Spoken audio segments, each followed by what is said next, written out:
Assalamualaikum warahmatullahi wabarakatuh. Di sini saya akan menjelaskan tentang PPh pasal 4 ayat 2. PPh pasal 4 ayat 2 adalah pajak penghasilan atas jenis penghasilan tertentu yang bersifat final dan tidak dapat dikreditkan dengan pajak penghasilan terutang.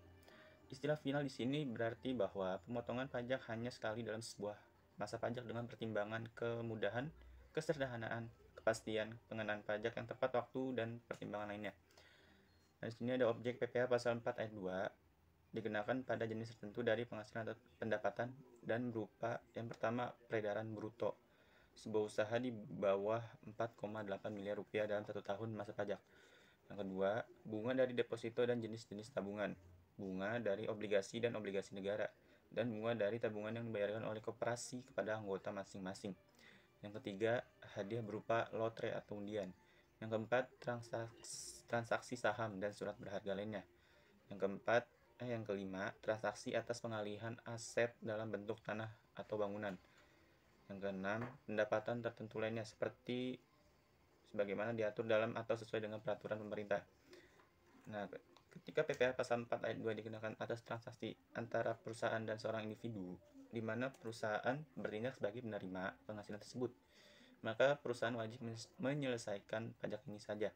Sedangkan dalam kasus transaksi yang terjadi antara dua perusahaan, maka pembayar harus mengumpulkan dan menyelesaikan pajak, bukan penerima penghasilan. Nah, di sini ada tarif PPh pasal 4 ayat 2 yang dikenakan kepada WP Badan dan WP OP, berujuk pada sumber penghasilan yang diterima. Yang pertama ada tarif pajak pasal 4 ayat 2 sebesar 0 sampai 20%. Tarif ini merupakan bunga dari kewajiban. Penjelasan lebih rinci terbentuk dalam PP nomor 16 tahun 2009. Yang kedua, tarif PPh pasal 4 ayat 2 sebesar 0,1%. Tarif pajak sebesar 0,1% ini dikenakan pada transaksi dari penjualan saham atau penggalian ibu kota mitra perusahaan yang telah diterima oleh modal usaha, sebagaimana telah diatur dalam PP nomor 14 tahun di dalam PP nomor 4 tahun 1995. Yang ketiga, tarif PPh pasal 4 ayat 2 sebesar 0,5%.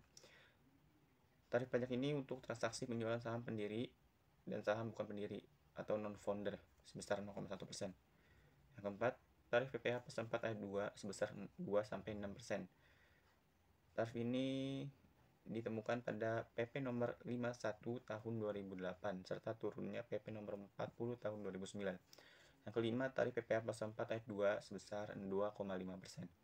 Tarif PPh pasal 4 ayat 2 sebesar 2,5% ini untuk transaksi derivatif berjangka panjang yang telah diperdagangkan di bursa sebagaimana telah diatur PP nomor 17 tahun 2009. Yang keenam, tarif PPh pasal 4 ayat 2 sebesar 5%. Tarif ini telah tercantum dalam PP nomor 71 tahun 2008. Tarif ini juga dikenakan pada pengalihan hak atas tanah atau bangunan.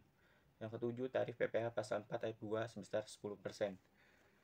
Tarif ini telah diatur pada pasal 17 ayat 7 serta turunannya PP nomor 15 tahun 2009. Yang kedelapan, tarif PPh pasal 4 ayat 2 sebesar 20%.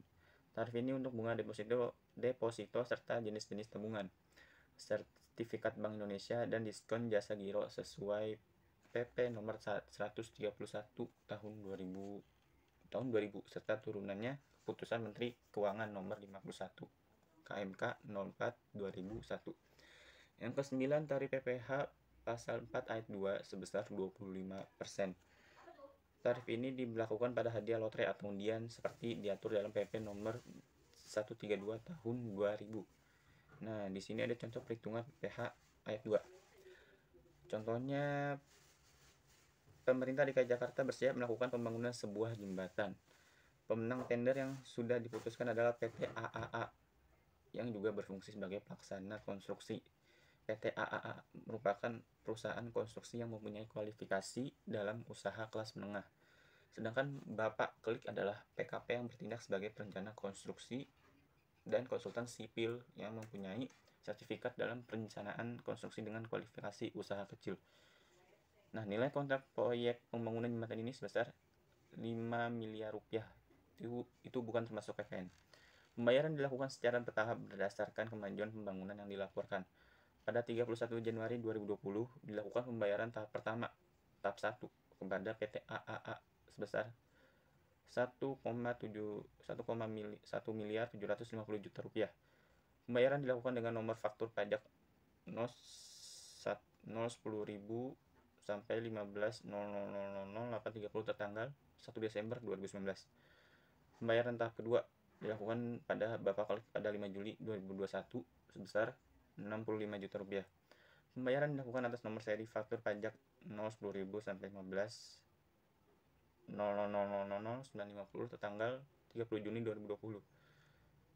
Nah, berdasarkan data di atas, maka kewajiban pajak yang harus dilakukan sebagai berikut. Ini ada pemotongan atau pemungutan PPh. Bendahara Inspektorat Provinsi akan memotong PPh pasal 42 atas jasa konstruksi, yaitu 1. Pembayaran tahap 1 PT AAA dibayar pada 31 Januari 2020. Perhitungannya adalah 1.750 juta rupiah dikali 3%. Hasilnya 52.500.000 rupiah. Yang kedua, pembayaran tahap 2 kepada Bapak Klik pada 5 Juli 2020. Perhitungannya 65 juta rupiah dikali 4% sama dengan 2.600.000 rupiah. Nah, kemudian ada pemungutan PPN. Bendahara Inspektorat Provinsi akan mengambil pajak pertambahan nilai PPN sebesar 10% atas transaksi jasa konstruksi seperti berikut. Yang pertama, pembayaran tahap 1 oleh PT AAA dibayar pada 31 Januari 2020. Perhitungannya 1.750 juta rupiah dikali 10% sama dengan 175 juta rupiah. Yang kedua, pembayaran tahap kedua kepada Bapak Klik dibayar pada 5 Juli 2020. Perhitungannya 65 juta rupiah dikali 10% sama dengan 6.500.000 rupiah. Setelah menghitung dan membayar PPh pasal ayat 2, kewajiban badan maupun WP pribadi dalam melakukan SPT tahunan PPh. Cukup sekian dari saya. Wassalamualaikum warahmatullahi wabarakatuh.